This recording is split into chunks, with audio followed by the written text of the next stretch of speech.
police officer with a prejudiced glare pulls over a black woman, attempting to use his authority to intimidate her. What he doesn't realize is that this woman is the chief of internal affairs, the person who holds his career in her hands. This story showcases a tense clash between prejudice and justice, exposing the truth about abuse of power. Where are you watching this story? Share your thoughts in the comments, and don't forget to subscribe for more powerful and meaningful stories. The city of Sacramento, bathed in twilight, exuded a serene beauty that was almost enchanting. The vibrant hues of orange, pink, and soft lavender painted the sky, blending harmoniously and reflecting off the buildings and streets below. The hum of traffic filled the air as people hurried home after a long day. Dana Williams was no exception. Dana, a confident and captivating black woman, sat behind the wheel of a sleek black sedan, a symbol of her professionalism and success. Her tailored gray suit fit her perfectly, complemented by polished black heels, while her laptop rested carefully on the seat beside her, a testament to a busy day at the office. She had just wrapped up an important meeting, her mind still racing with unfinished plans and strategies. Yet, the gentle evening air and the soothing notes of jazz on the radio brought a fleeting moment of calm, a brief pause before she returned to the comfort of her home. As her car rolled slowly through an intersection, the traffic light shifted from yellow to red. Dana braked and came to a complete stop, waiting for the green light to proceed. She didn't notice the flicker of red and blue lights in her rearview mirror at first, a faint glimmer that suddenly intensified, accompanied by the sharp wail of a siren. Frowning slightly, she wondered what she could have done wrong. The siren blared insistently.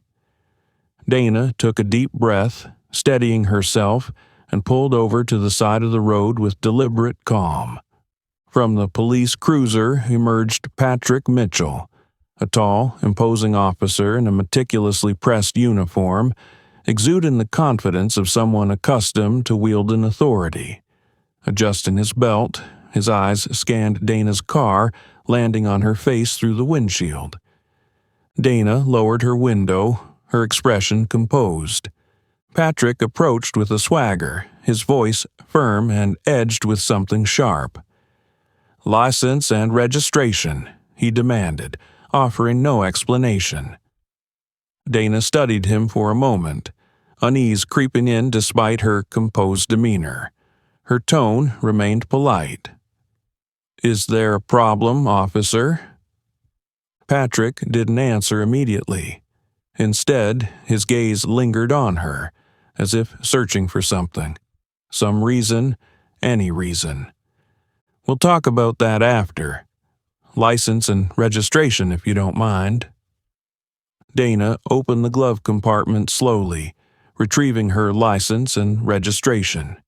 Her hand was steady, even though she felt the weight of his scrutinizing stare pressing down on her.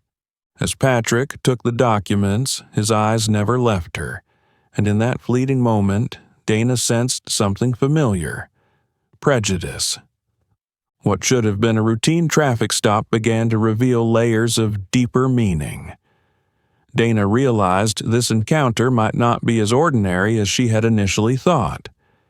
Patrick grabbed the driver's license and registration from Dana's hand, his eyes darting quickly over the information but lingering just a moment longer than necessary. A tense silence stretched between them. Not the kind of silence that brought calm, but the kind that hinted at impending conflict. "You ran a yellow light," Patrick said, his voice steady but lacking the impartial tone it should have carried. Dana tilted her head slightly, keeping her voice calm. "I came to a full stop when the light turned red, officer. If there's been a misunderstanding, I'm happy to clarify." Patrick let out a quiet scoff, delaying his response. He kept his gaze fixed on her, not just studying her documents or her driving habits, but observing her intently. Her tailored suit, her sleek black hair, and her confident yet unpretentious demeanor. "You're not from around here, are you?" he asked abruptly, his brows lifting in a way that felt more like a challenge than a question. Dana paused briefly. "My address is on my license," she replied, her eyes not wavering from his. But Patrick didn't seem interested in her answer. "An address is one thing," he said, his tone turning dry. "But my instincts tell me something else. Why were you in such a hurry to get through that intersection?" The question made Dana more acutely aware of the unusual tone in Patrick's behavior. This wasn't how an officer typically questioned a traffic violation. It felt personal, as though he were looking for a reason to prolong this interaction. "I wasn't in a hurry," Dana said firmly, maintaining her composure. "I was driving home. As I said, I stopped when the light turned red." Patrick smirked, a fleeting expression devoid of warmth. "Home? Where's home?" "As I mentioned," Dana said, her voice still calm, but with an edge of sharpness, "the information is on my license. If anything is unclear, you're welcome to check again."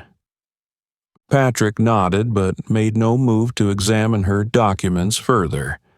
Instead, he stood there, his gaze dissecting her, as though he were trying to peel back layers. "Where do you work?" he pressed, veering further away from the original reason for stopping her. Dana felt her pulse quicken. This wasn't a routine traffic stop anymore. It was an interrogation, not of her driving, but of her identity, of her presence, and, perhaps, of her skin color. "I don't believe that question is relevant to why you pulled me over, officer," she said, for the first time allowing a trace of coldness into her voice. Patrick squinted slightly, his movements deliberate. "Sometimes I ask questions that aren't strictly about traffic violations," he said, his tone dripping with implication. "Just trying to get to know the person I'm speaking with, especially when they don't seem like the people I usually see around here." The last words hung in the air, stretched out and dropped like a gauntlet. Dana didn't reply immediately, but she understood his meaning all too well. Not like the people he usually saw. His words weren't about her suit or her car. They were about something he couldn't hide in his gaze, his prejudice. "Well," Dana said slowly, her voice measured, "I hope your curiosity doesn't delay me too long on my way home." Patrick gave a slight chuckle, but didn't back down. "You know," he said, "people often hide a lot when they try too hard to be polite. Anything you're hiding, Ms. Williams?" His final question made the air between them feel heavier. Patrick was no longer just a police officer enforcing the law. He was probing for something, or perhaps simply trying to assert dominance. Dana could sense that this wasn't about a routine traffic stop at all. It was a power play, veiled under the guise of procedure. Even so, she didn't flinch. She knew that showing any fear or hesitation would only give Patrick more reason to push further. But, with every word and action of his, she understood she was facing a challenge far greater than just this interaction. A challenge to maintain her dignity and self-respect while confronting a system that had produced individuals like Patrick. Patrick tilted his head, his gaze sharpening as though he had just made a critical decision. After a tense moment of silence, he straightened his back and issued a command, his voice low but firm. "Step out of the car." Dana's brow furrowed slightly. "Officer," she said, her tone calm but tinged with curiosity, "could you explain the reason? I've fully cooperated and haven't committed any serious violations." Patrick smirked, his smile laced with mockery. Are you arguing against a lawful police request? That's not exactly the smartest way to handle this. His words carried a thinly veiled threat, a warning that any resistance, verbal or otherwise, could escalate the situation. Dana understood this unspoken message clearly. She drew a deep breath, keeping her tone measured but resolute. I'm not arguing, she replied, her eyes locked on Patrick. I just want to ensure we both understand the reason behind your request. Patrick's gaze bore into her, his mocking smile fading, replaced by the steely expression of someone asserting authority. I don't have to explain everything to you, he said, his voice deeper, heavier. Step out of the car, now. Dana knew that refusing could turn the situation volatile.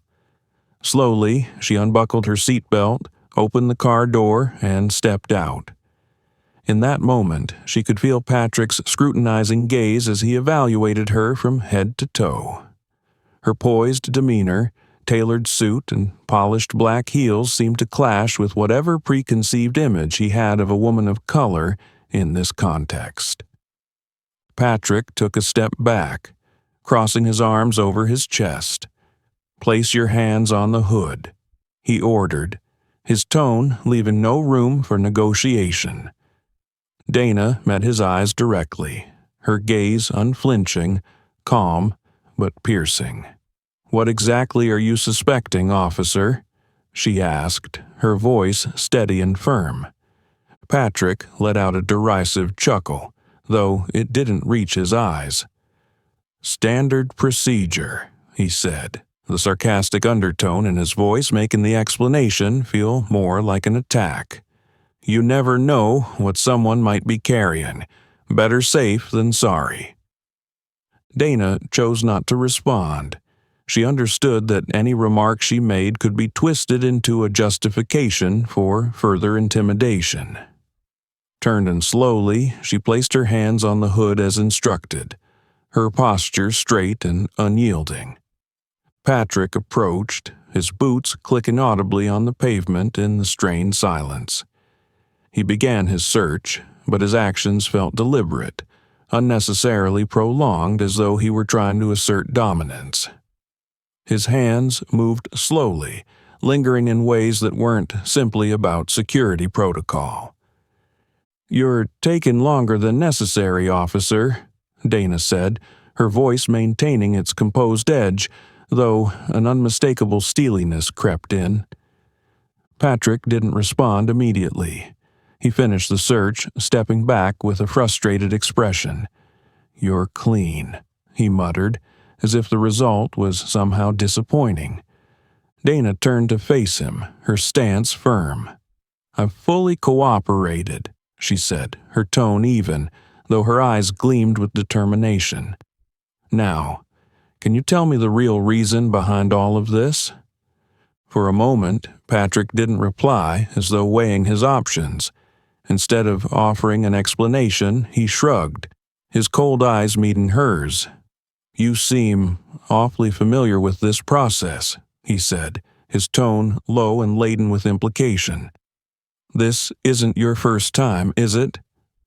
Dana didn't answer immediately. Her gaze remained steady, unwavering against his provocation. She understood that this was no longer about a traffic stop. It was about power. A power Patrick was wielding not just as a police officer, but as someone embodying deep-seated prejudice. She could sense the tension thickening, the unspoken lines being drawn. But beneath it all, she knew something else with unshakable certainty. Patrick had chosen the wrong person to test his authority against. Dana held her gaze steady, her eyes locked onto Patrick. Not because she wanted to provoke him, but because she understood that silence could sometimes be the most potent weapon. But this time, she chose to break the silence with a sharp question. Do you often stop women in suits driving cars like mine? The question rang out clearly, without a trace of hesitation. Her words weren't just a rebuttal, they were a challenge, forcing Patrick to confront the absurdity of his actions.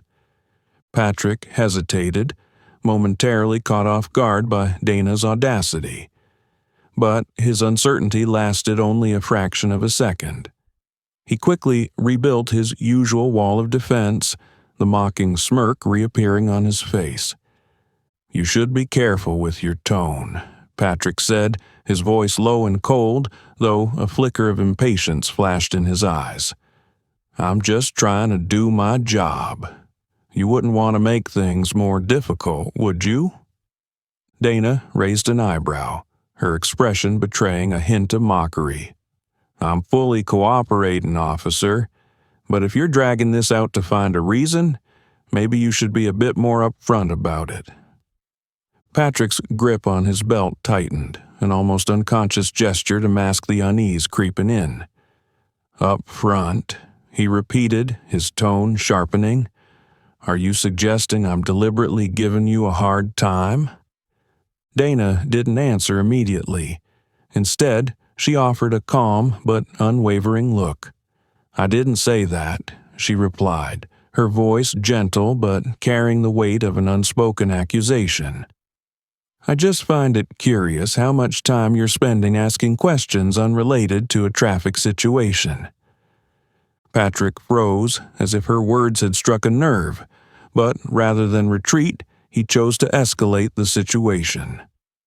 "You seem to know a lot about what I'm authorized to do," he said, his voice dropping to a provocative tone. "Is there something you're hiding?" Dana's lips curled into a fleeting, unfriendly smile. "Hiding?" she echoed, drawing the word out as if deliberating its meaning. "No, I don't think I have anything to hide, but I find it interesting that you'd think so." Patrick stepped closer, encroaching on Dana's personal space. "Interesting?" he repeated, his voice a low growl. "People often think confidence will get them out of trouble, but you should know, confidence can easily be misinterpreted as something else." The insinuation was unmistakable. Dana knew Patrick was deliberately twisting her composure into a reason for further suspicion. But she also realized that every word he spoke only revealed the insecurity and prejudice underlying his behavior. "So, according to you," Dana said, her voice steady and unflinching, "what's the proper attitude to have when faced with an officer stopping me without any clear reason?" Patrick opened his mouth to reply, but this time no answer came immediately. Instead, he glanced around as if searching for a new justification, a fresh excuse to maintain control. "You seem very familiar with how things work," he finally said, breaking the silence. "What kind of work do you do to know so much?" Dana tilted her head slightly, her gaze as sharp as a blade freshly unsheathed. "I work in a field where transparency and accountability are critical," she said, her tone enigmatic yet devoid of fear. Patrick frowned, clearly agitated by her vagueness. But instead of pressing further, he took a step back, frustration flickering across his face. Deep down, Dana knew Patrick was losing his grip on the situation, but that didn't make the tension any less palpable. Instead, it underscored something she could see clearly. Patrick wasn't just stopping her to check her credentials. He wanted to make her feel small, insignificant, a goal she had no intention of letting him achieve. Dana observed Patrick intently, her eyes steady and unflinching. After a long silence that let the tension linger, she finally spoke. Her words were measured and deliberate, like the edge of a sharp blade. "Officer, I'm well aware of how this process works, and I believe we can both see that it's going far beyond the initial reason for the stop." Her tone wasn't raised, nor was it provocative, but it carried the weight of an unspoken accusation. Patrick hesitated, a flicker of uncertainty flashing across his face. He wasn't used to being confronted like this, especially not by someone like Dana, who exuded a calm confidence that made it clear she wasn't easily intimidated. "What are you implying?" Patrick asked, though the firmness in his voice had faltered. Dana offered a small smile, one devoid of warmth. "I'm not implying anything, officer. I'm merely stating that everyone has the right to be treated fairly, and I don't believe what's happening here aligns with that principle."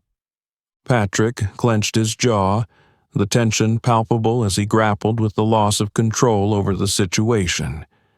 He took a step forward, as though to reassert his authority. "You should.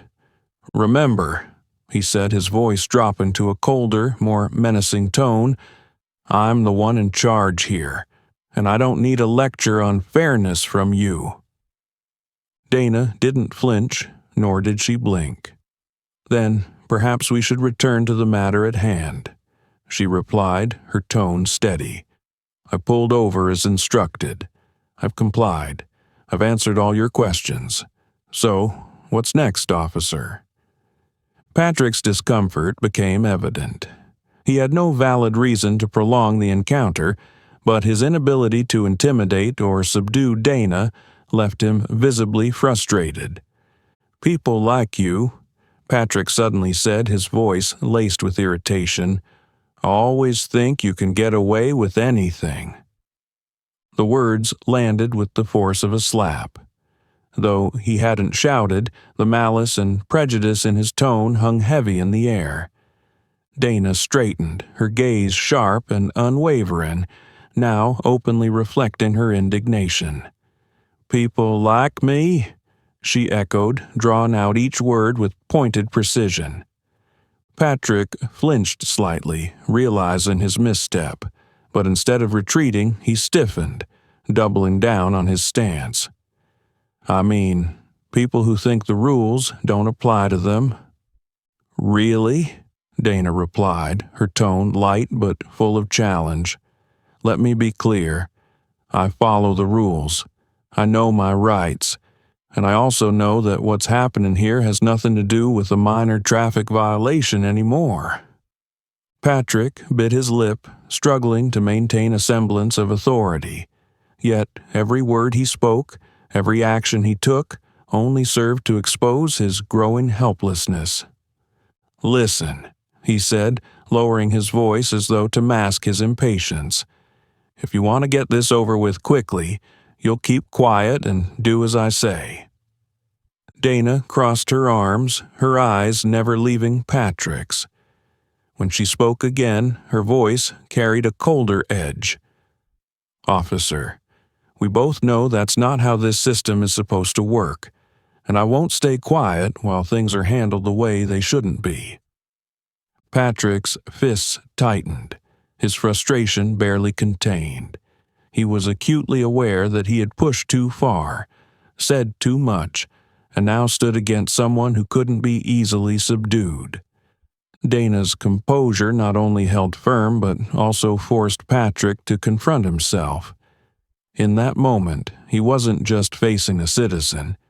He was facing the bias and injustice that had driven his actions.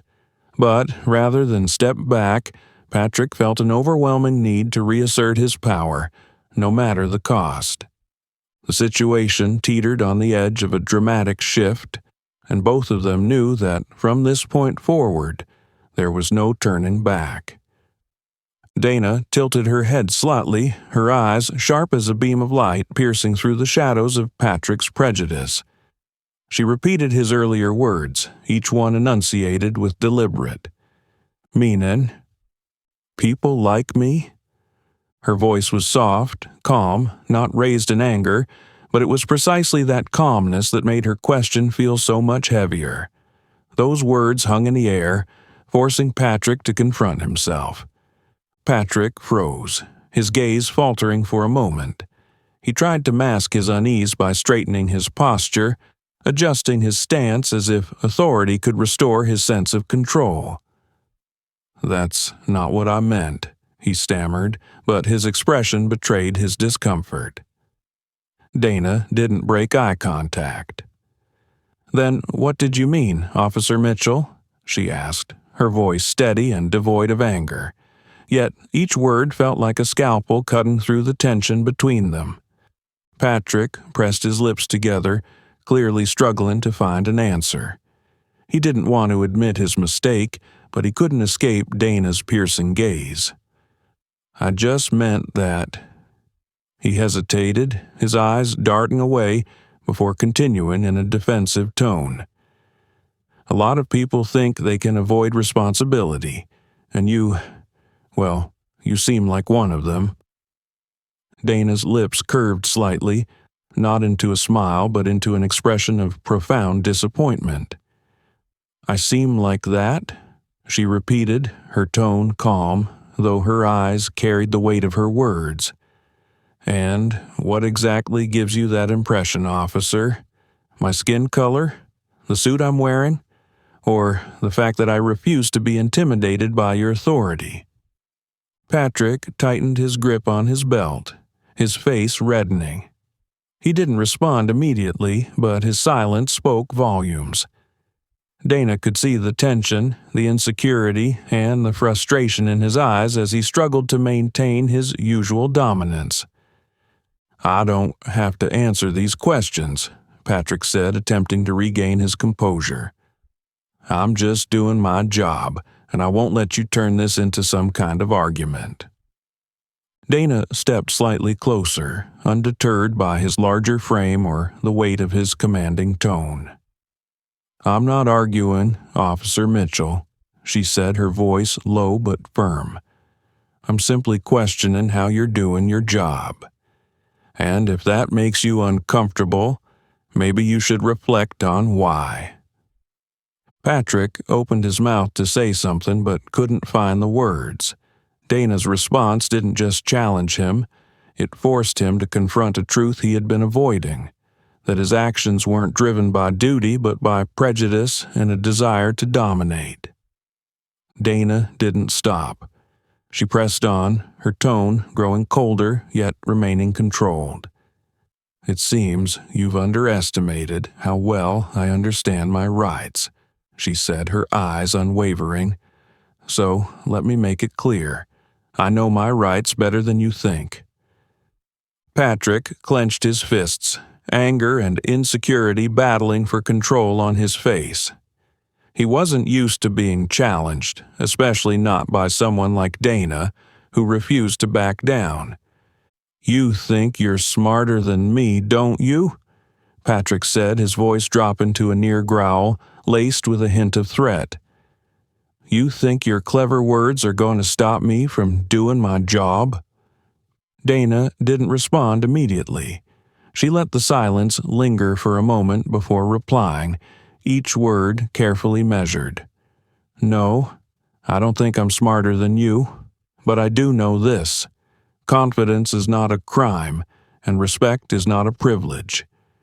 It's something every citizen deserves, no matter what they look like."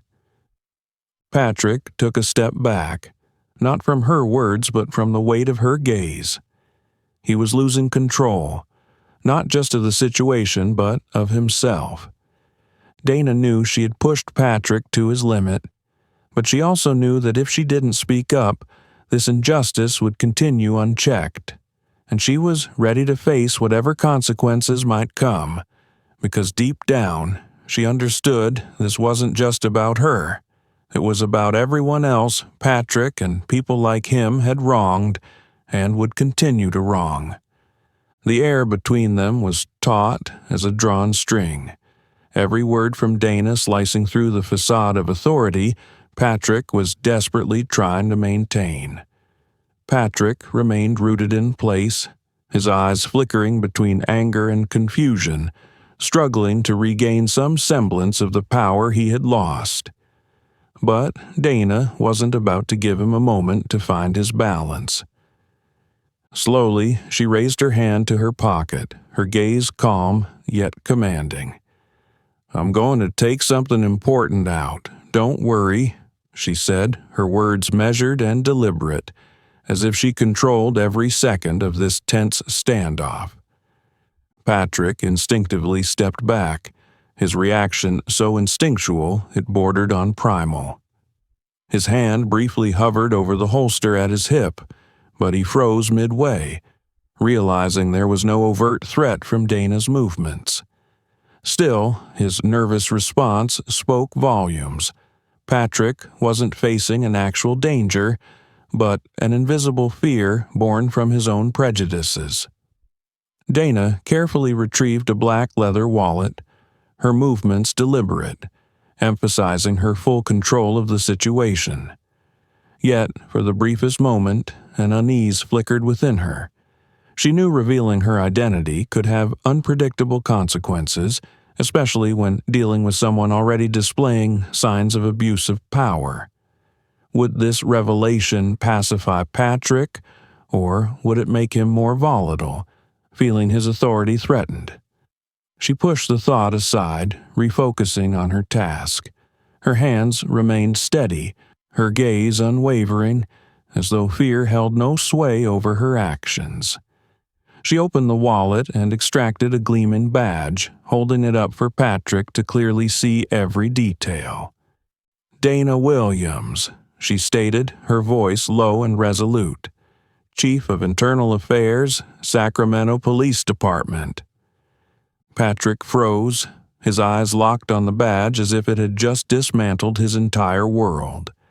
His face turned pale, and in an instant, the false confidence he had maintained throughout the encounter crumbled. "What?" Patrick stammered, his voice stripped of its former toughness. His gaze darted from the badge to Dana, searching for an explanation, perhaps even a denial that this was real. But nothing in Dana's expression or demeanor suggested anything but the truth. "I oversee police conduct in this jurisdiction," Dana continued, her tone steady but weighted with authority. "My job is to ensure that people like you, those who wear the badge and carry its power, use it responsibly and without abuse." Patrick opened his mouth to respond, but the words caught in his throat. His face flushed red, not with anger, but with embarrassment and shame. He stood there, looking like a man who had just taken a hit he couldn't recover from. Dana's gaze never left his. "I'm not saying this to threaten you," she said, her tone utterly professional. "I'm saying this to remind you that you don't just represent yourself. You represent the entire system you serve, and today you've failed that responsibility." Patrick inhaled deeply, attempting to regain some control, but the trembling in his hands betrayed him. I didn't know," he muttered, his eyes still fixed on the badge in Dana's hand. "Didn't know?" Dana raised an eyebrow, her voice calm but razor sharp. "Didn't know who you were dealing with, or didn't know that your actions went far beyond the boundaries of a routine traffic stop?" Patrick dropped his head, clearly unable to find an answer that could salvage the situation. Dana lowered the badge, but she didn't back down. "You might think you were just doing your job," she said, her voice softer now but no less powerful. "But the truth is, you let your own biases dictate every action you took in this situation. And that's why we're standing here. Not because of a traffic violation, but because of a much deeper problem." Patrick offered no response. He simply stood there, looking like a man who had just realized he'd walked into a battle he could never win. Dana stepped back slightly, her gaze still locked on him. She didn't need to say anything else. Her presence, her confidence, and the undeniable truth of her authority spoke louder than words. In that moment, the balance of power shifted entirely, and Patrick Mitchell realized he wasn't just confronting an ordinary citizen. He was facing the very system he had sworn to uphold. Patrick stood frozen, as if his legs had rooted themselves into the ground. His face shifted from pale to a deep crimson, a mix of shame, anger, and helplessness. His eyes avoided looking directly at Dana, flitting instead to the badge in her hand as if it were the very thing that had shattered his confidence. Dana remained upright, her gaze cutting through Patrick like a mirror reflecting every flaw he wished to hide. She didn't need to raise her voice. Her tone, low, steady, and commanding, carried enough weight to demand his attention. "Your actions today," Dana began, each word deliberately chosen, "are not just a personal failing. They represent a larger problem, one I've seen repeated in the very system you swore to serve." Patrick said nothing. His body was stiff, arms hanging limply at his sides, as though he was bracing himself against the onslaught of her words, but unable to muster a defense. He took a deep breath, attempting to regain his composure, but the slight tremor in his shoulders and the tight press of his lips betrayed him. Dana took a step closer, reducing the distance between them to a space just enough for Patrick to feel the pressure of her presence. "You didn't stop me over a minor traffic violation," she continued, her voice devoid of anger, carrying only a cold, hard truth. "You let your biases dictate your actions. You weren't seeking justice, you were asserting power, and you picked the wrong person to do it with." Patrick bit down on his lip, his eyes flashing briefly with a helplessness he couldn't hide. He couldn't deny what both of them knew to be true. "You don't need to say anything," Dana said, her piercing gaze unwavering. "Your silence speaks volumes." Patrick lowered his head, unable to meet her eyes anymore. The silence between them grew heavy, laden with the weight of unspoken truths and looming consequences. Dana took a measured breath, but her expression didn't soften. "Actions like yours don't just harm people like me," she said, her voice steady. "They harm the very community you claim to protect. They erode trust in the entire system, and that is something unforgivable." Patrick's mouth opened slightly, as if to say something, but no words came out. He knew that any attempt at justification now would only make things worse. Dana held his gaze for a moment longer before lowering her voice, though it lost none of its edge. "This isn't just about me. This is about everyone you've used your authority to intimidate. And it's about how the system has allowed behavior like yours to go unchecked." Patrick stood motionless, paralyzed by her words. He understood that what had transpired tonight wasn't merely an unfortunate traffic stop. It was a moment that could define the trajectory of his career, and perhaps much more. Dana watched his reaction, the helplessness etched clearly across Patrick's face. She knew her words had struck at the core, not just of him but of the broader system she was fighting to change. The silence lingered, far from comfortable. Patrick bowed his head further, as though the weight of his choices was too much to bear. Dana stepped back slowly, maintaining the force of her presence despite the added distance. "Remember this, Officer Mitchell," she said, her voice dropping to a final, chilling warning. "Your job isn't to assert power, it's to serve the community, and if you can't do that, you don't deserve to wear that badge." Patrick remained silent. He simply stood there, staring at the ground, his face a portrait of shame and the dawning realization that he had crossed a line he could never uncross. When Dana returned to the office the next morning, the quiet space and the soft light streaming through the large glass windows offered a sense of calm, but within her an undercurrent of tension was surging. Last night's incident wasn't merely a personal confrontation with Patrick Mitchell. It was a glaring symptom of a deeper issue, one she was all too familiar with in her role as head of internal affairs. She placed her briefcase on the desk, powered up her computer, and entered Patrick Mitchell's name into the internal records management system. The results appeared instantly. Before her lay Patrick's detailed profile, not just his professional achievements but also the blemishes that had been ignored or filed away over the years. Dana methodically scrolled through the entries.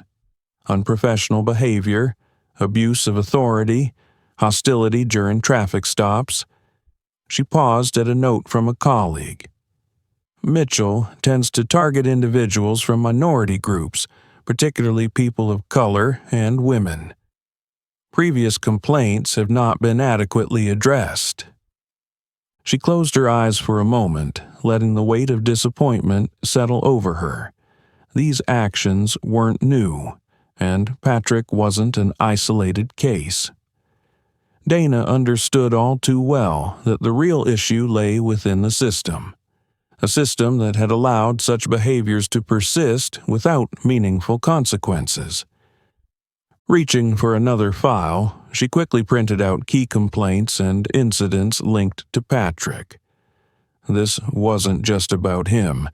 It was evidence to convince those in higher positions that the problem needed to be addressed at its roots. That afternoon, Dana stepped into the office of Police Chief Edward Thompson. A middle-aged man with streaks of gray in his hair and sharp, tired eyes, he sat behind a large wooden desk. He looked up as Dana entered, holding a thick stack of documents in her hands. "Dana," he greeted her with a nod. "I heard about what happened last night. I hope it wasn't too serious." Dana placed the stack firmly on the desk, her gaze unwavering. "Chief, I believe what happened last night is a clear example of a much more significant issue." Thompson raised an eyebrow but didn't interrupt. "This is Patrick Mitchell's file," Dana began, opening the folder and sliding it toward him. "What happened last night wasn't just unprofessional. This is a long history of complaints that we've overlooked or failed to address properly. And I don't think he's the only one." Thompson picked up the file and began leafing through its pages. His expression shifted, from curiosity to concern, and finally to a heavy seriousness. "I won't deny there's a problem," he said, setting the file down. "But these issues, Dana, aren't always easy to fix. We have to consider—" Dana cut him off, her tone firm but respectful. "Chief, we can't afford to consider any more. Behavior like this not only damages the reputation of our police force, but also erodes the community's trust in us. If we don't act now, the situation will only get worse." Thompson remained silent, his eyes locked on hers as if weighing the gravity of her words. "I'm not just proposing that we address Patrick Mitchell," Dana continued. "I'm asking for a comprehensive investigation, not just into individual misconduct, but into the work culture and how we train and manage our officers. We need to fix this from the ground up." The chief leaned back in his chair, his face pensive. "You realize this won't be easy, don't you? It's going to stir up a lot of resistance, not just within our ranks, but also from higher up." Dana nodded, her eyes resolute. "I understand, but I also know that staying silent and allowing this to continue will lead to far worse consequences. If we don't act now, we're sending a message that behavior like Patrick's is acceptable, and I can't stand by and let that happen." Thompson exhaled deeply, but a flicker of determination lit up his gaze. "All right," he said. "I'll support you in this, but you need to be prepared for what's coming. We're going to face a lot of pushback, both from within and outside the organization." Dana offered a faint smile, not out of victory but because she knew she had taken the first step on a long and arduous path. "Thank you, Chief. I'll be ready." As Dana left the meeting room, she felt a new wind blowing. It wasn't the resolution of the issue, but the beginning of a battle. A battle she was prepared to fight, not just for herself, but for the community she represented.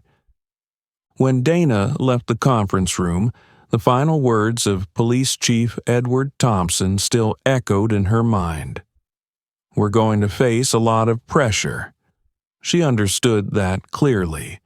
She knew that a reform of this magnitude wasn't just about correcting the behavior of one individual, but embarking on a grueling journey to confront and overhaul a system that had rotted from within. Yet, with Thompson's reluctant but crucial support, Dana began laying out her plans. Her goal wasn't just to expose Patrick Mitchell's misconduct, but to address the root problem: a culture of opacity, lack of accountability, and tacit tolerance for abuse of power.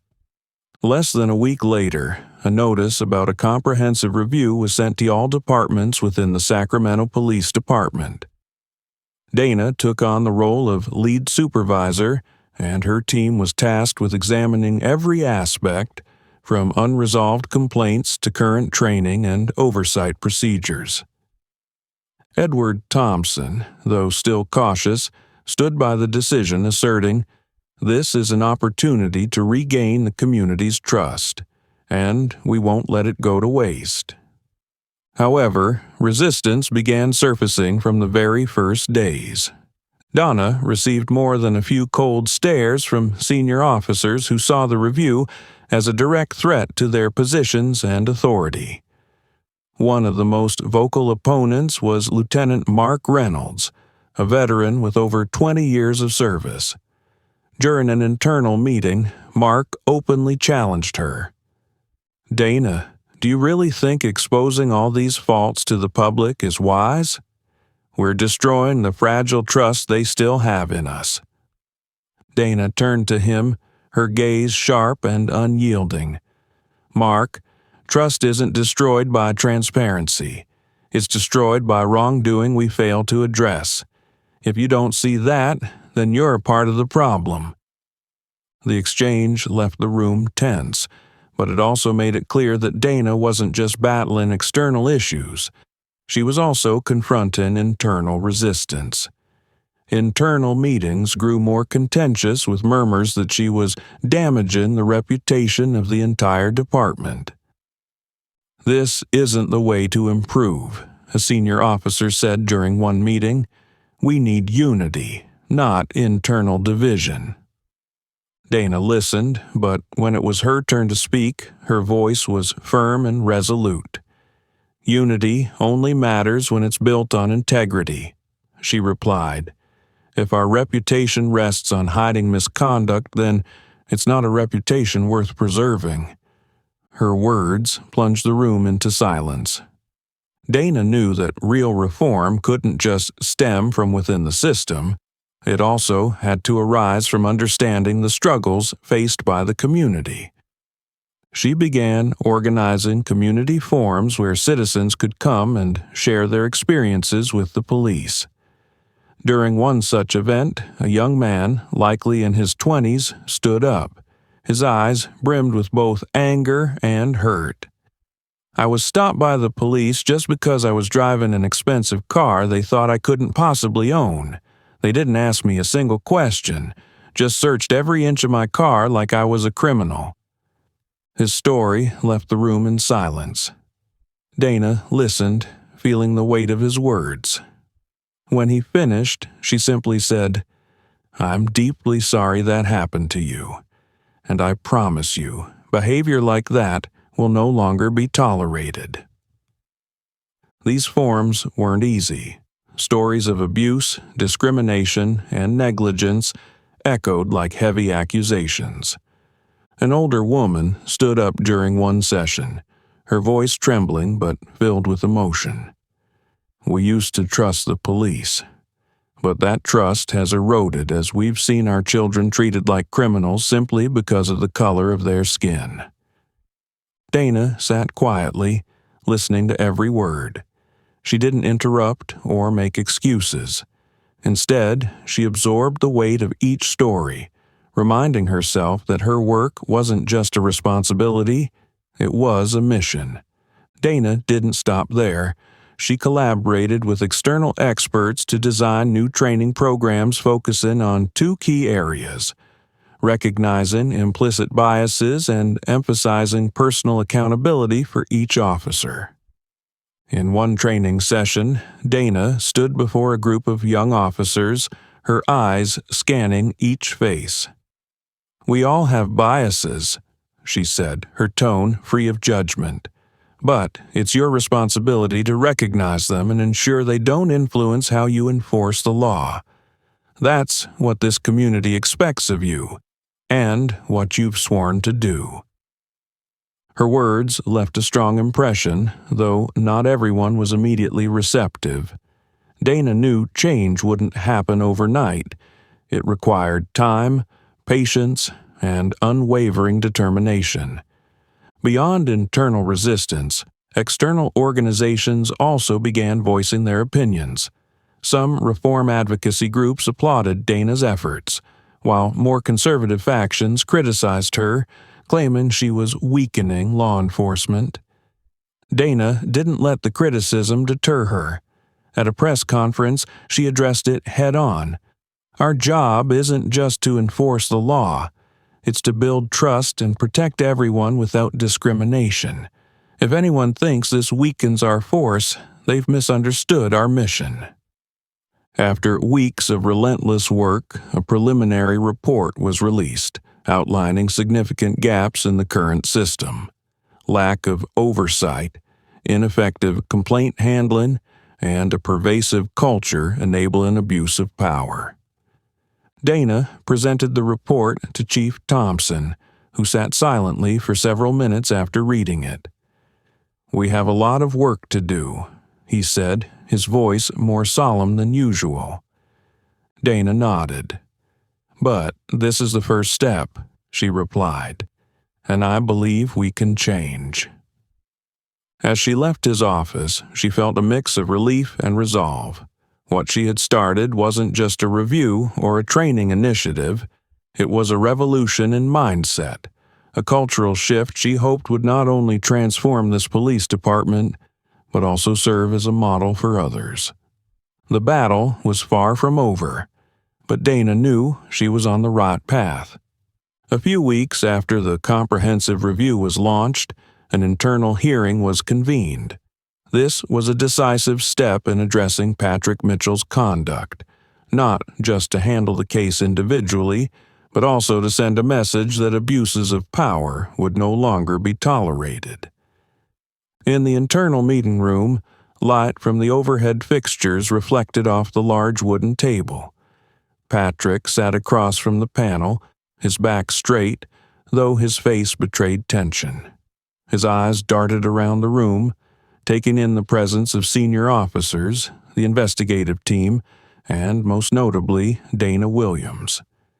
Dana sat at the head of the table, exuding authority without overt intimidation. Her intent was clear: to uncover the truth, not only about Patrick, but also about the systemic failures that had enabled his behavior.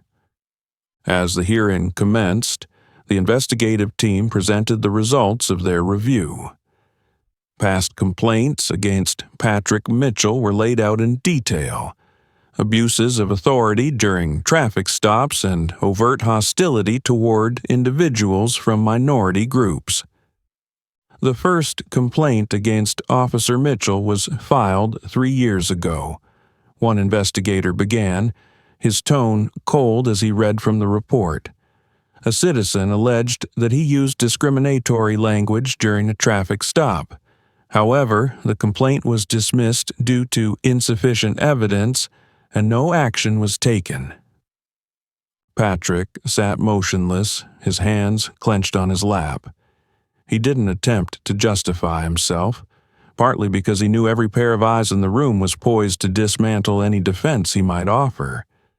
Dana remained silent throughout the presentation, quietly taking notes.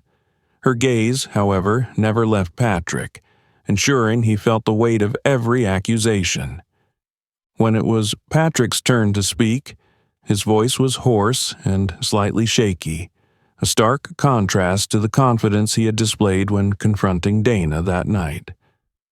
"I admit I've made some mistakes," he began, his eyes avoiding Dana's. "But I don't believe those mistakes are severe enough to overshadow my entire career. I was just doing my job, and sometimes I was misunderstood." Dana gave no immediate reaction, but her unwavering gaze made it clear she was unconvinced. One of the investigators asked, "So, do you acknowledge that your actions in the situations we've outlined were inappropriate?"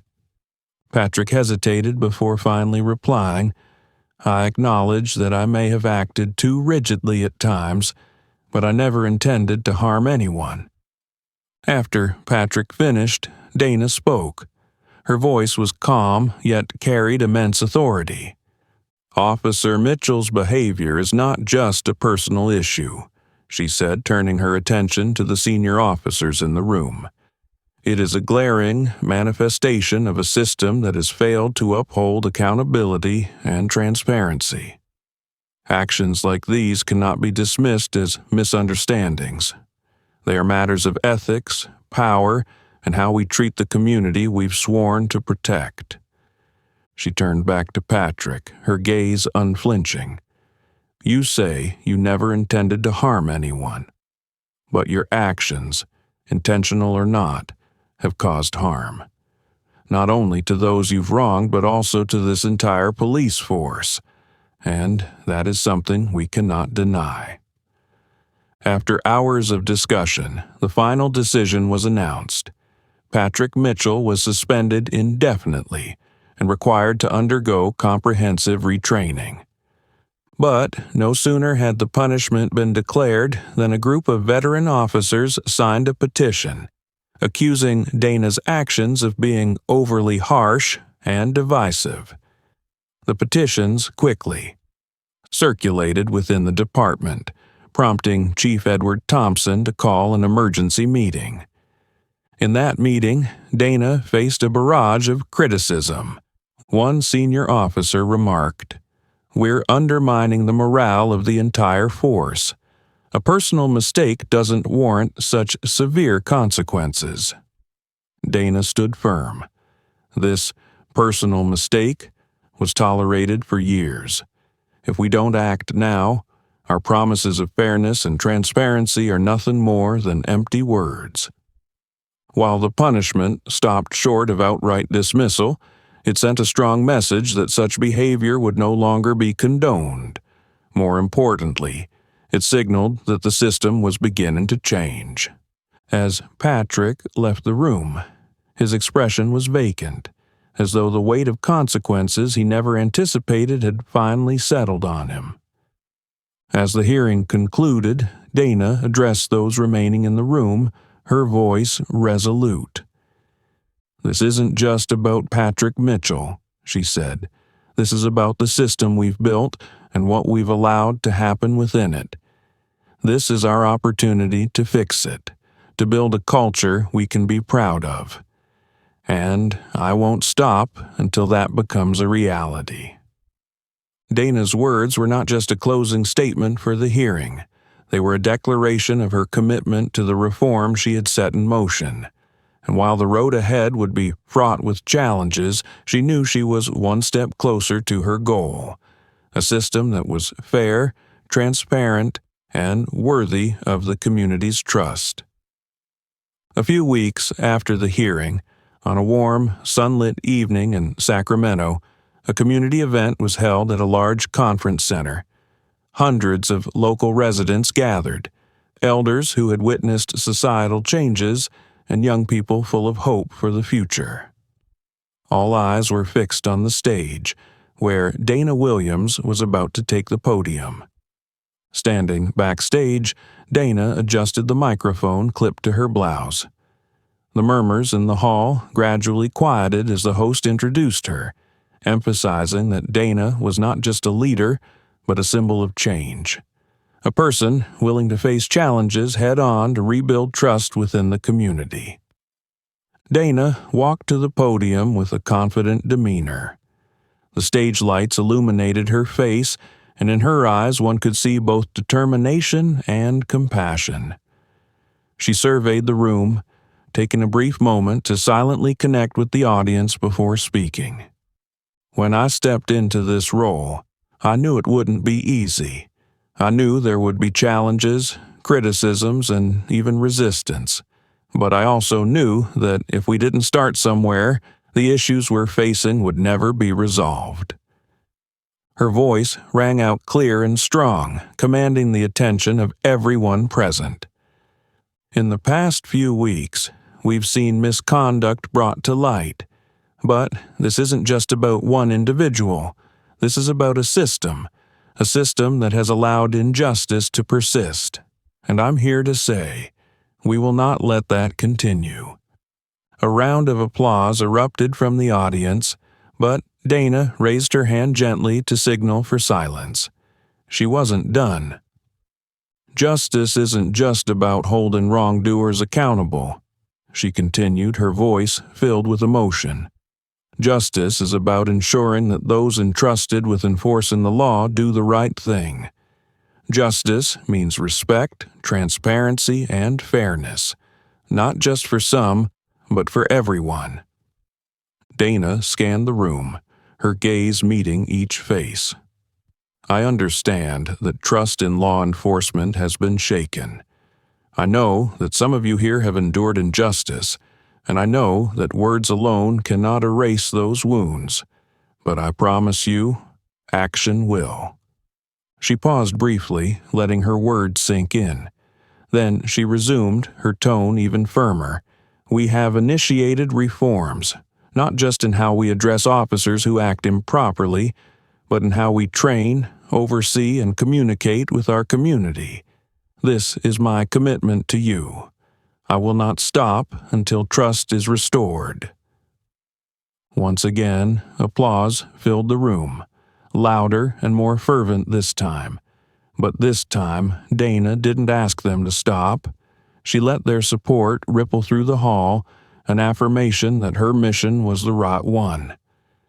Dana's tone softened, and her gaze grew more tender as she delivered her closing words. We have a long road ahead, but I believe that with determination and courage, we can build a future where everyone, no matter who they are or where they come from, can feel safe and respected. And I promise you, I will not stop fighting for that. She stepped down from the podium to resounding applause. The crowd rose to their feet, expressing their overwhelming support.